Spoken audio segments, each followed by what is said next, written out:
Lord forgive me for this trap shit. Sergeant Smack make it backflip. Telly Hank it with the action. With the Vato speaking Spanish. Frank Matthews how I vanish. Poof.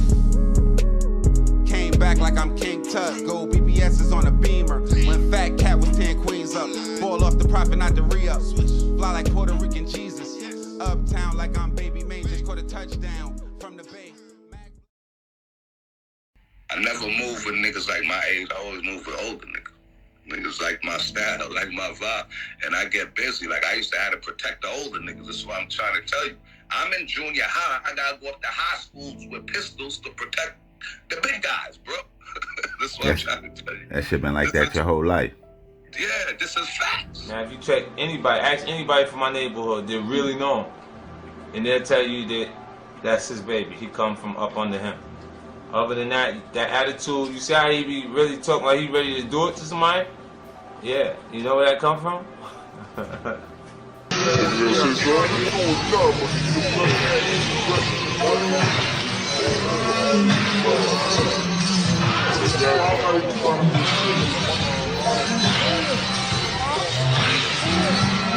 That is school too. I had to bring my other nigga from the 134 down. My nigga Smurf, featuring Lloyd Banks. Check it out. 134, y'all. My nigga AJ and bounce up in this motherfucker. Show niggas how to burn it down. Fat Shy, 134, man. I'm still breathing, nigga. Yeah.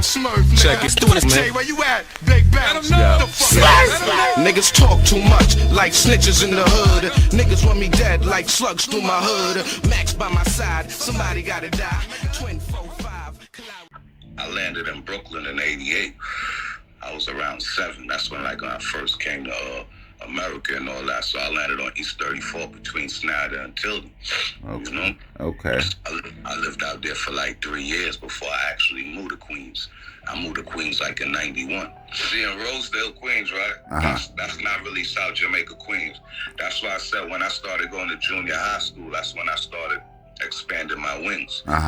So from like 12, 13, that's when I'm expanding my wings because, you know, that's when I got down with the Lost Boys and we started doing different things. So my junior high school days, that's when I started meeting other guys from all over other locations. Because remember the junior high school, you got guys from Laurelton, you got guys from Southside, bro, all over coming to this school. Yeah. So, you know what I mean? I was always a big stepper from young. Always little, always had heart, always was fly, you were? Yeah. You know? Always had a lot of influence from young. Like, I don't know something about me. People just love me and just believe in me. You know? I won't say follow me. They just believe in me. Look what I just told you. I told you they killed Freaky Ty. Yeah. And then they shot 50 in the same year, bro. 99, bro. Yeah, and a lot of people you know don't. How I felt, bro? A lot of people don't understand like the magnitude. I ain't even get over Freaky dying yet. My big dog dying yet. Yeah. He died when I was 18, bro. Like when I could really spread my rings, I was now spread. I could, you know what I mean? With me by his side and what my loyalty, yo, we could have really, you know what I mean? I was really starting to spread my wings. I'm 18 now. I'm like, yeah, I'm a big homie now. I'm outside. Go anywhere with the homies now. They can't tell me nothing out here. And I was, you know what I mean? Yeah. They took all my dreams away from me, so they crushed me. And I'm like, damn, they killed. We knew who he was beefing with. We knew what corners to bet. Remember, I knew all these guys from when I was little too. I know niggas in Hollis, Woodhall, all over. We used to get it on physically with these guys. They know my body, I know their body. So at that time, like, we already know what it was. Niggas ain't have to tell us to spend. Our loyalty was, we already know what we had to do. So you was 18, but you was ready with the gunplay. So you was ready with the grown man business. I was busting my gun since like 13, 14. When this guy hit, he like, yo, tell Smurf and them niggas I want to holler at them. You dig? So he rounded niggas up, me, Root Boy. But I went first, so he came got me first, and then we just started rounding everybody up. So he was like, yo, Smurf, who you fucking with like that? I'm like, Root Boy, nigga. You know what I mean? So it's me, Root Boy, El Dorado. Then we used to just start taking trips to PA and, you know, round table meetings, and, you know, it is what it is. There's not too many people that would stand by you, let alone hold you down when you beefing with one of the most feared gangsters that your town has ever seen. And that brings us to the story of Begum Smurf. What up, though? It's your ace Popalot. We back on MOBB shit. Y'all go ahead and meet us in Queens. This story is going to have ties to Brooklyn, and it's going to ping pong through Queens, but it's going to find a home on 134 in God Brewer. Now, as we stand today, Smurf, or Bang'em Smurf, is going to be more known for going back and forth in an online feud with hip-hop mogul and once head of G-Unit, and at one time, his very close friend, 50 Cent. But in the 2000s, when G-Unit was rising to enormous heights in the hip-hop game, Smurf was just known as one of the most loyalist soldiers. Now, talking to Smurf, he would say that at a very early age, he would arrive in a Flatbush section of Brooklyn. And if anybody knows anything about Flatbush, though a very diverse neighborhood, though at the time Bang'em Smurf would arrive, it would be a predominantly West Indian neighborhood. And with him being Trinidadian, I'm sure he fit right in. And in speaking to him, he would admit that he was introduced to the streets very, very early on. And he would explain that the first house that he would arrive to in the United States, he would witness several older cousins of his who were already active in the streets. And he would pretty much explain how he would go from seeing what they was doing to pretty much being in the streets, saying that he would be involved in gunplay, probably not murders or even shooting anybody, but just in the presence of guns as early as 12 and 13 years old. And that really doesn't surprise me one bit. And not just because we know who Bang'em Smurf is now, but he would talk about that time of his life where he would transition from that house that he would arrive to in Flatbush from Trinidad, with his family picking up and moving to Queens. And though to his parents, I'm sure it seemed like a better move, as I even remember when families were able to move from Brooklyn to a neighborhood like Queens, which is a more residential area, though it has a lot of projects. There's a lot of sections and blocks in Queens that you would walk down that you would even forget that you're in Queens, as it would lead to the more upscale neighborhoods in New York, like Long Island. But just as we know now, behind some of those nice residential houses in Queens would be some of the most notorious blocks in New York City and the remnants of the crack game.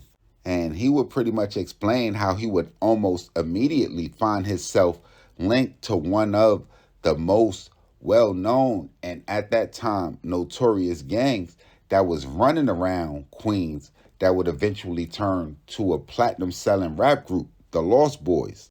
Now, before Renee and Lex, Coops, Beamers, and Benz fame, the name the Lost Boys would strike fear to some, and the name would ring in boroughs that they didn't even have members in. And the reason for that was just how strong or how deep that they were, as Smurf would explain that they would start with about a group of 20 members. Those members would travel to Jamaica, Queens. The 20 would turn to 50. Then traveling to places like Hollis, the numbers would increase. And eventually Smurf would find his way to now one of the most known blocks in the entire borough of Queens, 134th and God Brewer, which was home to hip-hop legend 50 Cent, as well as beloved slain Lost Boy member Freaky Ty. Now, just like a lot of people that I talked to that resided or even spent time in the borough of Queens during that time, they speak very highly of Freaky Ty, or Talik, as Pretty Lou would call him. Now, at a glance, a lot of people would look at Smurf riding with 50 Cent when he would be beefing with the likes of Supreme McGriff as just him riding with his dog. But talking to Smurf, he would explain that the year that 50 Cent was shot, and I want to say it's 1999 or so, that he was dealing with another loss, as Freaky Ty would be killed just months before, and he took the shooting of 50 Cent as almost an attack on the block that he learned to call home of 134 and God Brewer. And a lot of people know Smurf from his close association with another up-and-coming rapper from the borough of Queens that would go on to meet legal trouble by the name of Domination. He would explain how Domination was the cousin to slain Lost Boy member Freaky Ty, explaining that that's how that relationship would form. And he would go into vivid detail about a lot of situations that would happen on 134 and God Brewer before 50 Cent was even rapping.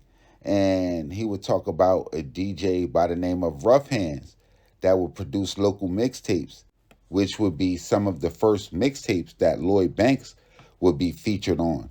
Even saying that he remembers Tony Yayo rapping before 50 Cent because 50 Cent was still in the streets. We didn't talk much about the fallout between him and 50 Cent, as that's well documented, but we did talk about Tony Yayo coming to reach out to him and having sit-downs with 50 Cent about becoming a member of G-Unit right after 50 would be shot. Now, in a situation where we should be used to it, because niggas always fall out, with probably the most epic being the Rockefeller fallout with Dame and Jay-Z splitting ways. But I really hate to see it. We seen EPMD break up. Even though we see Cam and Mace coming back together now, they immediately split up at the beginning. And talking to Smurf, he seems real remorseful with how things kind of played out. And even though shit get real far gone too fast, I like when I see niggas get back together that came in the game together. So I definitely wouldn't mind 50 and Smurf getting on a video call, squashing everything, if they haven't done that already. Now, per usual, I definitely want y'all to get in the comment box to let us know what y'all think of Smurf. Now, before the fallout, y'all let me know, besides Smurf, who was a more loyal enforcer for a rap group or a crew. Y'all definitely make sure y'all hit the red subscribe button and the bell right under this video so y'all know when this real trill spill shit is dropping. Y'all get in the comment box. Y'all run it up. Y'all tap in with me on Instagram, Twitter, POP_A_LOT. And y'all know the rules. We gonna be back with some more mob shit ASAP. Shit got Popalot.